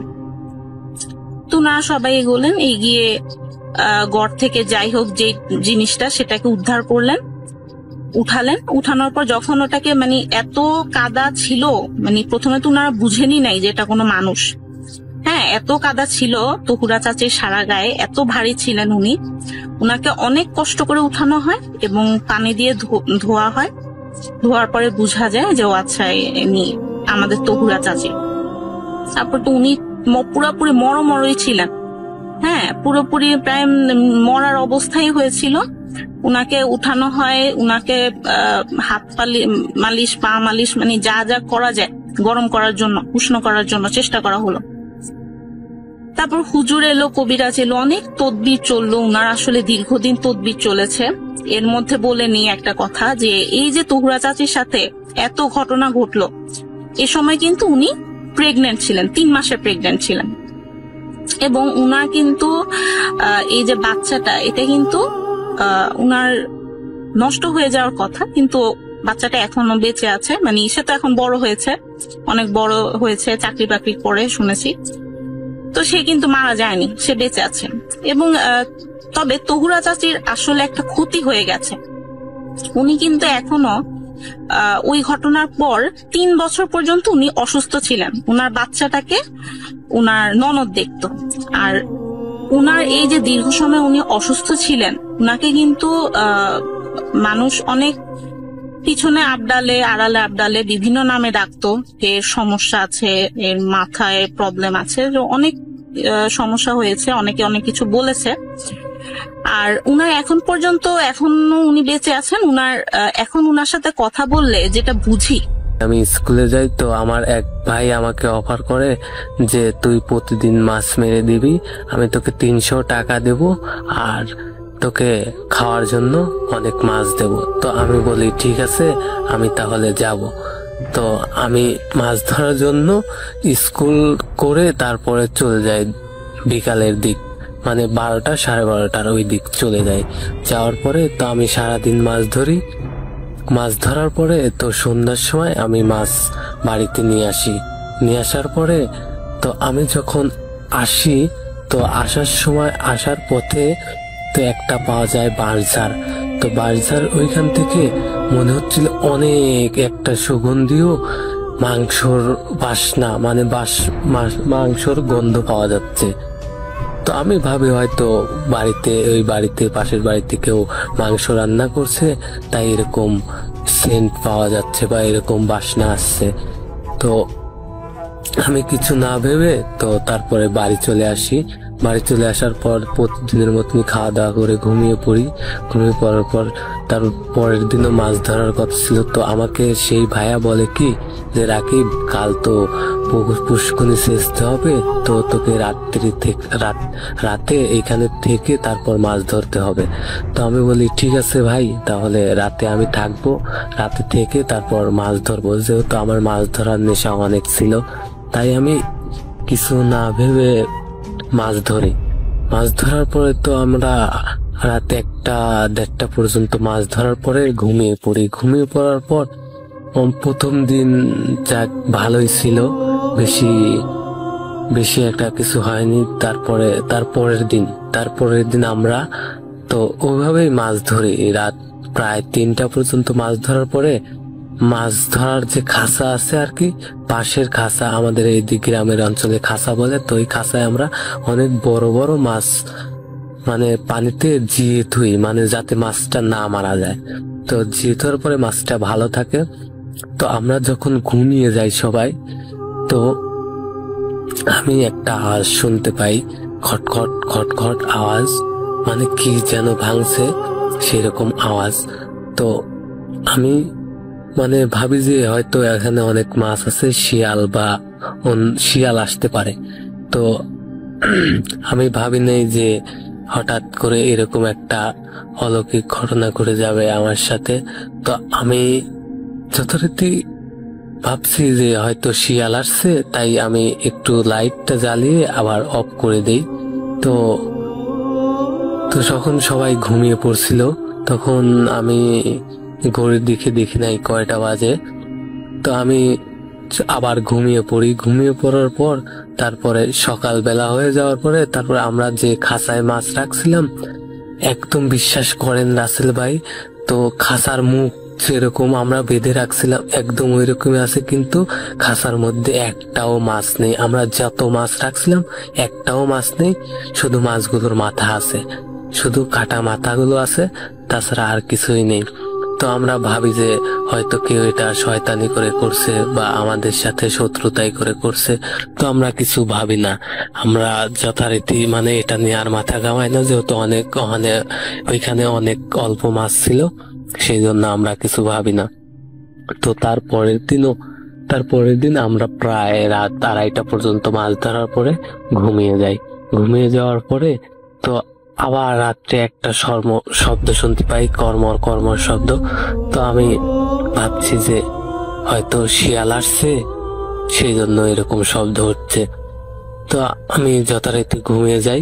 সকালবেলা ঠিক আগের দিন যেরকম দেখছিলাম আজকেও সেই রকম, মানে সকল মাছের মাথা আছে কিন্তু মাছ নাই, খাঁচাটা যেরকম রাখছিলাম ওই রকমই আছে। তো আমি আমার সেই ভাইকে বলি, ভাই আমি তো রাত্রে এরকম শব্দ শুনছিলাম, তো আজকে রাত্রে যদি এরকম শুনতে পাই তাহলে তোমাদের সবাইকে ডাক দেব। আমরা ওইখানে ঘুমাতাম 4 জন মানুষ, মানে একটা বিলের মধ্যে ফাঁকা জায়গায় 4 জন মানুষ থাকতাম, আর একটা লোকও থাকতো না, মানে শুধু আমরা 4 জন ছাড়া ঘুমাতাম, তাছাড়া আর কেউ ঘুমতো না। তো আমরা ওইখানে তো আবার তারপরের দিন রাত যেহেতু সন্ধ্যার সময় খাওয়া দাওয়া করে আমরা মাছ ধরি। মাছ ধরার পরে আমরা প্রায় সেদিন প্রায় রাত 1টা পর্যন্ত মাছ ধরি। তারপর মাছ ধরার পরে তো আমরা যথারীতি ঘুমিয়ে পড়ি। তো আবার রাত্রে এক শব্দ, সেই কর্মর শব্দ। তো আমি আমার সেই ভাইকে ডাক দিই যে ভাই দেখো আবার আজকে এরকম শব্দ হচ্ছে, প্রতিদিনই আমি এই শব্দ শুনতে পাই। তো বলে যে ওঠো, উঠে চলো দেখি কি। তো আমরা তারপর আস্তে আস্তে উঠে তারপরে যে ডোবার দিকে যাই, তো দেখেছি একটা আলো, বড় একটা আলো এসে খাঁচার উপর পড়ে। খাঁচার উপর পড়ার পরে অটোমেটিকলি মাছগুলো খাঁচার মধ্যে থেকে কোনো মুখ খোলা ছাড়াই বের করে শুধু মাছটুকু ছাড়িয়ে মাথা রেখে খেয়ে ফেলে। মানে বোঝা যায় না, কিন্তু মানে দূর থেকে বোঝা যাচ্ছে যে খাচ্ছে আর কি। মানে একটা কিরকম আলো, আগুন যেরকম লাল সেরকম আলো এসে বোঝা যায় যে মাছগুলো খাচ্ছে। তো আমি আমার সেই ভাইকে বলি যে ভাই জোরে জোরে লাইট মারবো। তো সে বলে না, লাইট মারার দরকার নাই, তুমি এইখানে থাকো, আমি দেখে আসি ওখানে কি। তো আমি যথারীতি বড় ভাই তার কথা মতো সেখানে বসে থাকি। তো আমি প্রায় 10 মিনিট বসে থাকার পরে 20 মিনিট চলে যায়, 30 মিনিট হয়ে যায়, এভাবে 1 ঘন্টা হওয়ার পরে তারপরে যেহেতু ভাই ফিরে আসছিল না, আমি সামনের দিকে ডোবার দিকে যাই। তো আমি যাওয়ার পরে দেখি যে ভাই অজ্ঞান হয়ে পড়ে আছে ডোবার মধ্যে। মানে মাথা কেঁদো, মানে কাদা মাটি লেগে আছে, অনেক নাক দিয়ে রক্ত পড়ছে। তো আমি তো ভাইকে মানে যে জাগানোর চেষ্টা করি, পারি না। আমি অনেক ছোট ছিলাম। তো আর 2 জন ছিল, মানে আমরা যেখানে থাকতাম একটা ছোট ঘর, সেইখান থেকে 2 জনকে ডাক দেওয়ার পরে তো 2 জন এসে ধরার পরে তারপর নিয়ে গিয়ে তারপর যেহেতু ঠান্ডা ছিল তা হাত পা মানে যে ঘষে গরম করার চেষ্টা করি। তারপর সকালে জ্ঞান ফেরার পর আমি ভাইকে জিজ্ঞেস করি যে ভাই তোমার সাথে কি হয়েছিল। তো বলে যে আমি যখন ওইখানে যাই তো দেখতে পাই একটা কালো অবয়ব আমার সামনে মাছ দাঁত দিয়ে চিবিয়ে খাচ্ছে। তো আমি কে জিজ্ঞেস করার পরে সে আমাকে 2 হাত দিয়ে কাঁধার উপর একটা জোরে আছাড় মারে। তো আমি তখনই সেন্সলেস হয়ে পড়ে যাই। তো আমার আর কিছুই মনে নাই। তো ভাই ঘটনাটা এখানে শেষ হতে পারতো, কিন্তু না। তো রাসেল ভাই তারপরে আমরা আবার মাছ ধরা শুরু করি, এটা না ভেবে তারপরে আবার আমরা মাছ ধরা শুরু করি যে কালকে একলা ছিল, একলা গেছিল, আজকে তারপর আমরা 4 জন যাব। তো তারপরের দিনও ঠিক সেই একই শব্দ শুনতে পাই। তো আমরা 4 জন একসাথে উঠি। ওঠার পরে তো আমরা সেই খাঁচার দিকে যাওয়ার পরে তো একটা বড় একটা আলো যখন খাঁচার ওইখানে আসে, তো আসার পরে মাছগুলো আবার ওইভাবে বের করে যেহেতু খায়, তো আমি মানা করিনি। ও 2-1 দিন পরার পর আমাকে বলে আপু আমি আর কানের দুলগুলো পরবো না, আমি ব্যথা পাচ্ছি, আমার যন্ত্রণা হচ্ছে, মনে হচ্ছে আমার কানটা ছিঁড়ে যাচ্ছে। আমি ওর কথায় পাত্তা দিলাম না, বললাম যা রেখে দে, ওই বক্সে ঢুকিয়ে রাখ। একদিন আমিও হঠাৎ শখ করে ওই কানের দুল দুটি পরলাম। 2-1 দিন পরার পর হঠাৎ আমিও খেয়াল করলাম যে আমি ব্যথা পাচ্ছি, মনে হচ্ছে কানটা আমার ভারী হয়ে যাচ্ছে, আর কানের লতিটা যেন লাল আর গরম হয়ে যাচ্ছে। তাই ভাবলাম যে আচ্ছা কানের দুলটা খুলে আবার বক্সে রাখি, তারপর আবার কিছুদিন পরে পরবো। কানের দুলটা খুলে রাখবো বলে সেই কাঠের বক্সটা খুলি। দুলগুলো খোলার আগে হঠাৎ চোখে পড়লো সেই বক্সের আয়নার দিকে। দেখলাম কানটা লাল হয়ে আছে আর দুলগুলো যেন আকারে বড় হয়ে গিয়েছে আর যেন ভারী হয়ে গিয়েছে। আমি অবাক হয়ে গেলাম। আমি তো অনলাইন থেকে খুব পাতলা সিম্পল একটা কানের দুল কিনেছি, তাহলে সেটা এত বড় ভারী কিভাবে হবে? আমি সাথে সাথে আমার ড্রেসিং টেবিলের আয়নাতে চেক করলাম, দেখলাম সব নর্মাল, পাতলা হালকা সেই কানের দুলটা। এবার আমি সন্দেহ দূর করার জন্য আমি আমার ছোট বোনকে ডাকি, বলি, তোর কানের ব্যথাটা কি কমেছে? ওটা আমার দিকে তাকিয়ে বলে, না আপু, এখনো কমেনি, আমি প্যারাসিটামল খাচ্ছি। ওকে বললাম, এবার এক কাজ কর, তুই আরেকবার এই কানের দুলটি পর। ও বলল, আচ্ছা ঠিক আছে পড়ছি, কিন্তু আবার খুলে ফেলবো কিন্তু এখনই। আমি ঠিক আছে, তুই আগে পর, পড়ার পর এই বক্সের আয়নার দিকে তাকা, তাকিয়ে দেখ। ও কিছুক্ষণ পর আমার দিকে বড় বড় করে তাকিয়ে বলে, আপু, কানের দুল জোড়া এত বড় আর ভারী দেখাচ্ছে কেন? আমি ওর কথায় কানের দিকে তাকালাম আর একবার সেই আয়নাটির দিকে তাকালাম, দেখলাম সব ঠিক আছে। আমি খালি চোখে, আমার কাছে সেটা বড় মনে হচ্ছে না। ওকে বললাম, এবার ড্রেসিং টেবিলের আয়নার দিকে তাকাতো, দেখতো কিছু দেখতে পাস কিনা। ওরা, না, এখন তো সব নর্মাল দেখাচ্ছে। এবার আমি বললাম, এখন আমি পড়বো আর বক্সটির দিকে আমি তাকাবো, সে আয়নাতে তুই খেয়াল করবি যে তুই খালি চোখে দেখতে পাস কিনা যে কানের দুলটি ভারী আর বড় দেখাচ্ছে কিনা। আমি বললাম, তুই দেখতে পাস এখন কানের দুলটি যে ভারী আর বড় হচ্ছে? ও বলে, না তো, আমি দেখতে পাচ্ছি না, সব নর্মাল। তার মানে আমরা দুজনই বুঝলাম যে ওই কানের দুল জোড়াটি পরে যে বক্সের আয়নার দিকে তাকাবে সে ওই দুলটি বড় আর ভারী দেখতে পাচ্ছে, আর অন্য কেউ সেটা দেখতে পাচ্ছে না, খালি চোখে সব নর্মাল, সেটা ড্রেসিং টেবিলেই হোক আর সেটা কানের দুল না পরেই হোক। এবার ও বলল, আপু, কিছু সমস্যা আছে।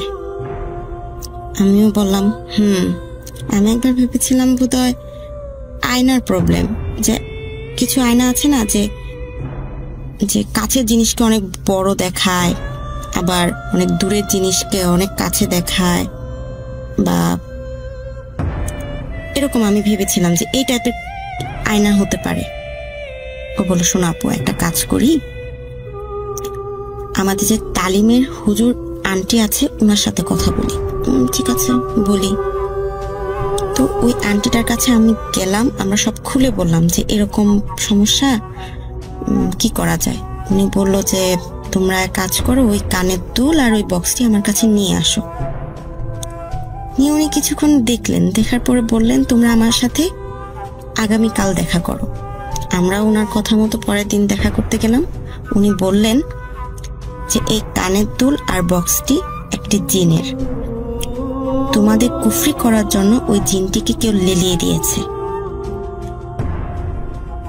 আমি অবাক হলাম, আমি অনলাইন থেকে কিনলাম, তাহলে এই জিনিসটা কে পেলো বা কে আমাকে কুফরি করলো আমি বুঝলাম না।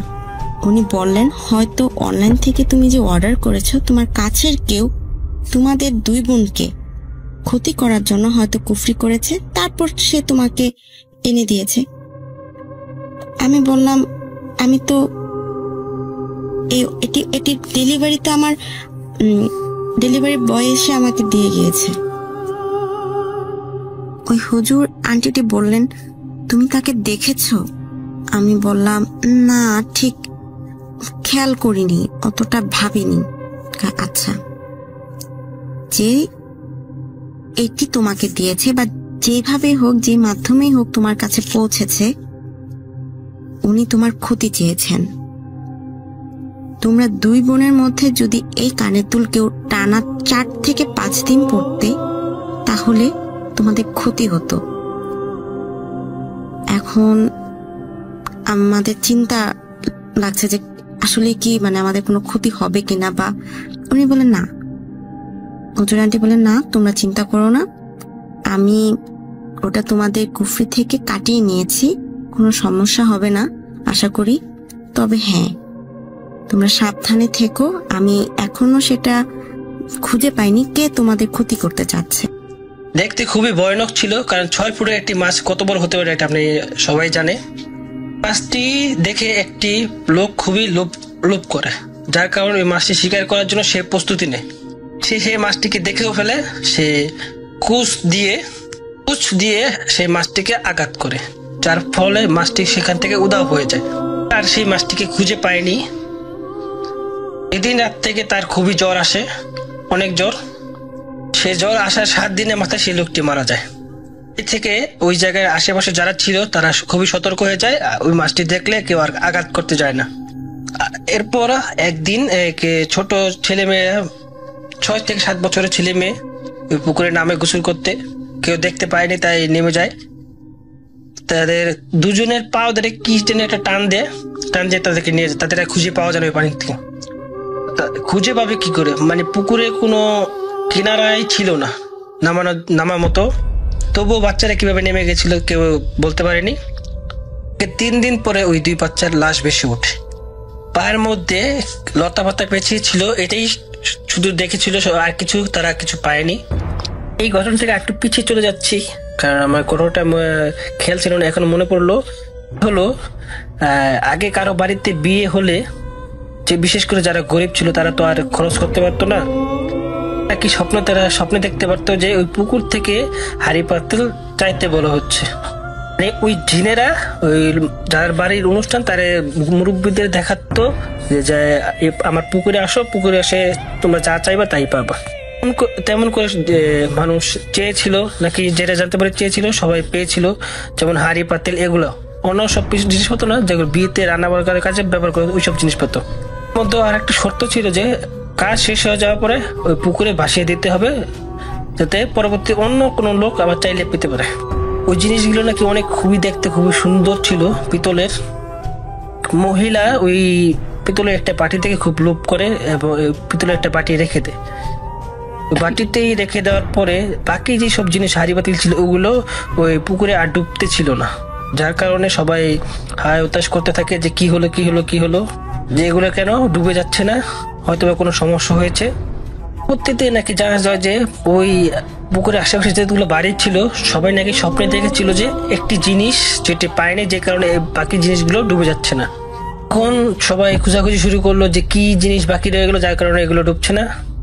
এই মহিলা ওই ছোট একটা বাটি রেখে দিয়েছিল। ওই মহিলাকে স্বপ্নে বারে দেখানো হচ্ছিল যে আমার জিনিস আমাকে ফেরত দিয়ে দাও, নাহলে তোমার পরিবারের ক্ষতি হবে।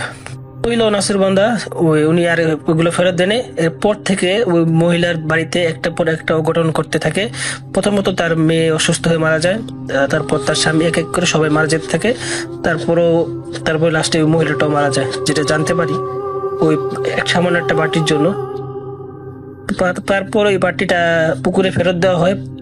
এরপর থেকে যে ওই জিনিসপত্রগুলো ডুবে যায়, এরপরে আর কেউ চাইলে পায়নি, এরপরে কোনোদিন আর বেশিও ওঠেনি। 2016 সালে ঘটনা আমি চলে আসছি, যেটি আমার নানার সাথে ঘটেছিল। ওই পুকুরকে নিয়ে আমার নানা ওই পুকুরটি পানি সেচে দেখতে চেয়েছিল যে ওখানে কি আছে বা কি সমস্যা। তার জন্য সে 16টি পাম্প লাগিয়েছিল পুকুরটি সেচার জন্য, কিন্তু সে পারেনি। শেষ পর্যায়ে যখন আটু সমান পানি ছিল, মাঝখানে একটি কুয়া দেখা গেছিল, যেটা অনেকে নলকূপ বলে, যেটা কূপ বলে। এক এক দেশে এক এক রকমের ভাষা, আমরা যেটা বলি কুয়ো বলি। পুকুরে মাঝখানে একটা কুয়ো দেখা যায়। ওই সব পানি সেচে ফেলেছিল, কিন্তু কুয়োর পানিটা সেচতে পারেনি। 2003 আমি তখন 8ম শ্রেণীতে পড়াশোনা করি। পড়াশোনায় মনোযোগ একেবারেই কম। প্রেমটা ছিল ব্যাট বলের সাথে, পড়াশোনা কখনোই করতাম না। শুধুমাত্র নামেই ছিলাম ছাত্র, বাস্তবে নয়। সারাক্ষণ ক্রিকেট খেলা নিয়ে ব্যস্ত থাকতাম। এর জন্য মা, বাবা, বড় ভাই কিছু না বললেও মেজ ভাই আমাকে অনেক শাসন করত। আমি যখন একা থাকতাম তখন সে আমাকে অনেক বেশি পেটাতো, অনেক সময় অজ্ঞান হওয়ারও নজির আছে। যাই হোক, এসব কথা বলতে চাচ্ছি না, তবে একটা কথা না বললেই নয়, আমি ছিলাম অত্যন্ত সাহসী, যা এলাকার সকলেই কম বেশি অবগত ছিল। আসলে ভয় শব্দটা আমার ব্যক্তিগত ডিকশনারিতে ছিল না। একদিন রাতে আমার ঘরে হঠাৎ ঠক ঠক শব্দ। তখন 10টা। যেহেতু আমার বাসা প্রত্যন্ত এক গ্রামে, তাই বিদ্যুৎ তখন আমাদের গ্রাম পর্যন্ত পৌঁছয়নি। হ্যারিকেন ছিল আমাদের আলো পাওয়ার প্রধান উপায়। আমি হ্যারিকেনের পাওয়ার বাড়িয়ে দিলাম এবং দরজার কাছে গিয়ে দরজা খুললাম। দেখি 15 বছরের এক কিশোর আমাকে জিজ্ঞেস করছে, তুমি কি রুদ্র? আমি বললাম, জি আমি রুদ্র। সে কিশোর ছেলেটা আমাকে বলল, তুমি কি কালকে চরের হাটে ক্রিকেট খেলতে যেতে পারবে? তো আমি বললাম, অবশ্যই, ক্রিকেট যেখানে আমি সেখানে, যে কোনো উপায়ে যাব। সেই কিশোর আমাকে বলল, তাহলে কাল এসো, আগামীকাল চরের হাট মাঠে একটা নাইট ম্যাচের আয়োজন করা হয়েছে, তোমাকে আমাদের টিমে খেলতে হবে। বলে রাখা ভালো, চরের হাট অনেক বড় একটা স্কুলের মাঠ এবং সেখানে বিদ্যুৎ আছে, বেশ উন্নত একটি এলাকা। সেই চরের হাটে আছে অনেক বড় কবরস্থান এবং অনেক বড় শ্মশানও বলতে গেলে। অত্র এলাকায় রাজধানী চরের হাট, কিন্তু সেখানে কোনো বাজার বসত না, তাই চরের হাটে রাস্তা সবসময় জনশূন্য থাকত। আমি জিজ্ঞাসা করলাম, তোমাকে চিনলাম না। জবাবে সেই কিশোর বলল, সর্দার পাড়ায় আমার বাড়ি, কোনো এক মাধ্যমে জানতে পারলাম তুমি অনেক ভালো ক্রিকেট খেলতে পারো, সেজন্য তোমার কাছে আসলাম। তুমি খেলতে আসলে তোমাকে 50 টাকা দেব, হারলেও দেব, জিতলে তো দিবই। আমি তার কাছে খেলার সময় জিজ্ঞেস করলাম, জবাবে সেই কিশোর ছেলেটা আমাকে বলল রাত 8টায়। আমি বললাম, রাতে কিভাবে খেলবো? এর আগে কোনোদিন রাতে তো ক্রিকেট খেলিনি। রাতে খেলা হয় টিভিতে, কিন্তু গ্রামে কিভাবে সম্ভব? সে কোনো জবাব দিল না, শুধু বলল, যথাসময়ে আসার চেষ্টা করো। যাই হোক, পরের দিন সন্ধ্যায় আমি একটা সাইকেলে করে চরের হাটের দিকে যাত্রা করি। প্রায় 3 কিলোমিটার রাস্তা আমি আমার মতো গুনগুন করে গান গাইতে গাইতে সাইকেল চালাচ্ছিলাম। হালকা কুয়াশা ছিল, মনে মনে চিন্তা করছি এই কুয়াশার রাতে কিভাবে খেলা হবে। এসব ভাবতে ভাবতে 2 কিলোমিটার রাস্তা অতিক্রম করার পর একটা পুরনো বাঁশের ব্রিজের ওপরে উঠলাম। ব্রিজের আশেপাশে তেমন কোনো বাড়িঘর নেই এবং চারিদিকে বালিতে ভরা, যেহেতু শীতের সময় তাই পানি নেই। বর্ষাকালে অনেক বেশি পানি থাকে। ব্রিজের ওপরে দেখি আনুমানিক 50 বছরের একজন বয়স্ক মানুষ ব্রিজের মাঝখানে দাঁড়ানো। আমি সাইকেলের বেল দিলাম, কিন্তু উনি সাইড দিলেন না। বাধ্য হয়ে আমি সাইকেল দাঁড় করালাম। কিছু বলার আগে লোকটা জিজ্ঞেস করছে, চরের হাটে যাচ্ছ নিশ্চয়ই? আমি বললাম, জি আঙ্কেল। উনি বললেন, ওদিকে যেও না তুমি, চরের হাটের পাশে একটা কবর আছে, ওখানে লাশ দাফন হবে, তুমি যেও না, ওখানে কোনো খেলা হবে না। আমি ওনার কথার কোনো গুরুত্ব দিলাম না। সেই সময়ে ওনার কথার গুরুত্ব দিলে হয়তো আমার জীবনে এমন করুণ অবস্থা হতো না। তো আমি সাইকেল চালানো শুরু করলাম। কিছু দূর যাওয়ার পর আওয়াজ আসছে, এই ছেলে, তোমাকে না আমি নিষেধ করছি, কেন তুমি আমার কথা শুনতে চাচ্ছ না? আমি বলছি যেও না। আমি সাইকেল দাঁড় করালাম ওনাকে দেখার জন্য, কিন্তু ওনাকে সেখানে দেখা যাচ্ছে না, শুধু আওয়াজ আসছে, ওখানে যেও না, ওখানে যেও না। একটু ভয় পেলাম। রাস্তা জনশূন্য, শীতের রাত, মাঝারি কুয়াশা। আমি আর আগু পিছু কিছু না ভেবে সাইকেল চালিয়ে চরের হাট পৌঁছালাম।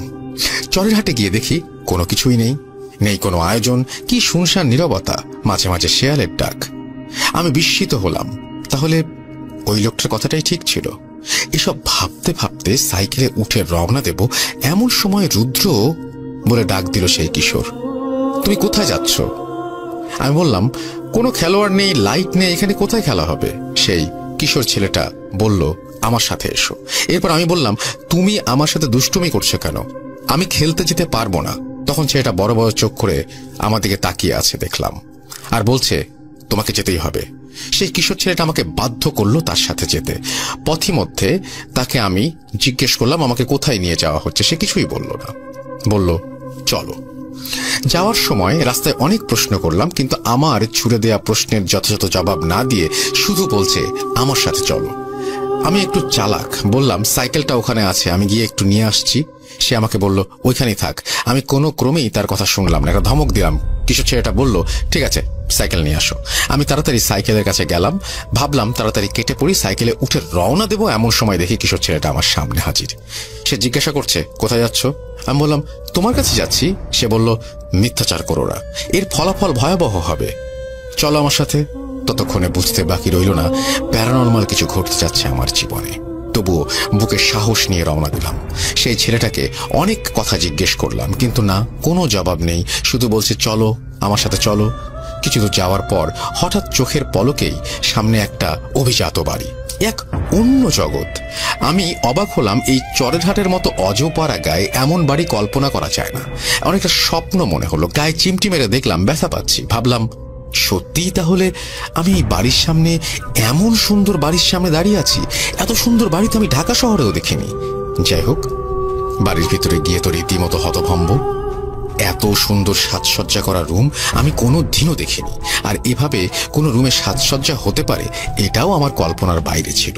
ছোট্ট কিশোর ছেলেটা আমাকে তার বাবার রুমে নিয়ে গেলেন এবং বাবাকে বললেন, তুমি যে একটা সাহসী ছেলেকে আনতে বলেছিলে, এই ছেলেটা অনেক সাহসী, দেখো কত সাহসী, এতক্ষণে তার চোখে মুখে কোনো ভয়ের ছাপ নেই।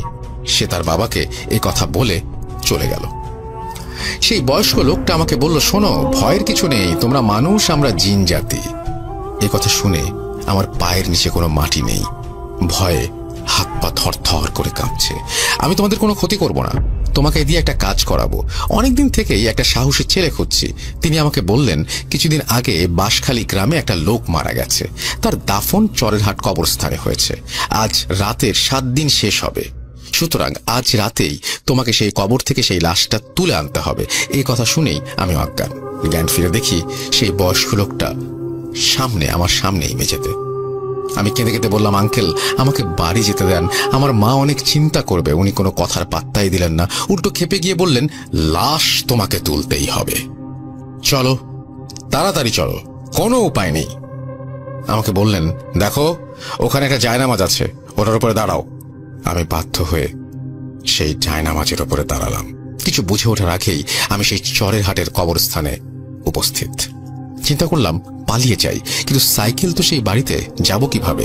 সাইকেলের চিন্তা বাদ দিয়ে দিলাম দৌড়, পালিয়ে যাই, দৌড় দিলাম। এমন সময় একটা আওয়াজ, কই যাচ্ছিস? লাশ না তুলে দিয়ে গেলে তোকেই লাশ হতে হবে। আমি কোনো কিছু তোয়াক্কা না করে দৌড়াতে দৌড়াতে কোথায় যেন হোঁচট খেলাম এবং পড়ে গেলাম। চারিদিকে তাকিয়ে দেখি মাটি।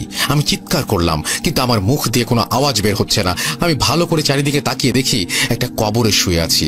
কোথা থেকে যেন আওয়াজ আসলো, যদি তুমি কবর খনন করে লাশটা তুলে আনতে পারো তাহলে তোমাকে সম্মানের সাথে বাড়িতে যাওয়ার সুযোগ করে দেব, অন্যথায় তোমাকে কবরের মাটিতে ফেলে। আমি বললাম, আপনার কথায় রাজি। তাড়াতাড়ি আমাকে তোলেন। আওয়াজ আসলো, চেষ্টা করো, উঠে আসতে পারবে। যেই কথা সেই কাজ। আমি কবর থেকে উঠে আসলাম। চেয়ে দেখি একটা সাদা কাপড়ে মোড়ানো লাশ। আমি তাহলে এতক্ষণ এই লাশটির উপরে শুয়েছিলাম। এই দৃশ্য দেখে আমি আবারও জ্ঞান হারিয়ে ফেলি। জ্ঞান ফিরলে দেখি আমি সেই জায়গাতে রয়েছি। পুনরায় আওয়াজ আসছে, তোমাকে লাশটা তুলতে হবে, যদি না তুলতে চাও তাহলে সেই লাশের সাথে তোমাকে জীবন্ত কবর দেয়া হবে। আমি বললাম, আমাকে কি করতে হবে বলে দেন। দেখি হঠাৎ 5টা সাদা পাঞ্জাবি পরিহিত লম্বা মানুষ আমার কাছে এসে দাঁড়ালো। ওনারা বলল, আমরা যেভাবে বলবো সেভাবে কাজ করো। আমার হাতে একটা কোদাল দিয়ে বলল, এই জায়গাটা খনন করো। আমি তাদের কথা মতো খনন করছি। যদিও বা এই দুনিয়াতে আমি নেই, আমি ভাবছিলাম, তারপরও বাধ্য হয়ে খনন করছি। কবর খনন শেষ করে সেই লোকগুলি আমাকে বললেন, কবরে নেমে পড়ো, এরপর কোমরের দিকে ধরে লাশটি কাঁধে নাও। আমি বললাম, একা পারবো না। জবাবে তারা বলল, না পারলে সেই লাশের ওপর শুয়ে পড়ো। আমি বললাম, আপনারা 5টা মানুষ দাঁড়িয়ে দেখছেন। জবাবে ওনারা বলল, এই ছেলে, আমরা মানুষ হলে তোমাকে প্রয়োজন পড়তো না, যা বলছি তাড়াতাড়ি করো। কি আর করার।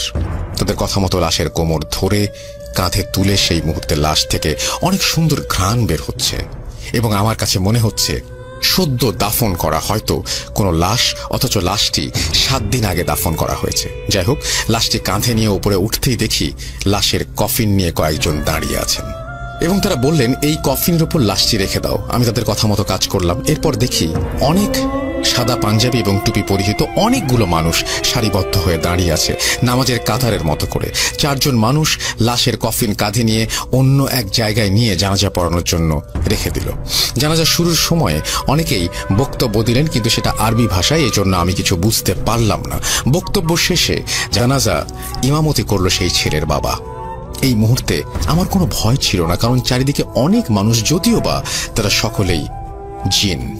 তবু আল্লাহ হয়তো ওনার গায়েবী মদত দিয়ে আমার ভয় কাটিয়ে দিয়েছেন।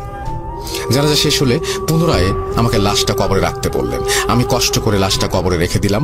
কোনো সাহায্য করলো না কেউ। এর মধ্যে একজন বলল, বাবা, আমাদের ক্ষমতা নেই মানব জাতির কোনো মৃত ব্যক্তির গায়ে হাত দেওয়ার। আমি একাই লাশটি কবরে রেখে দিলাম।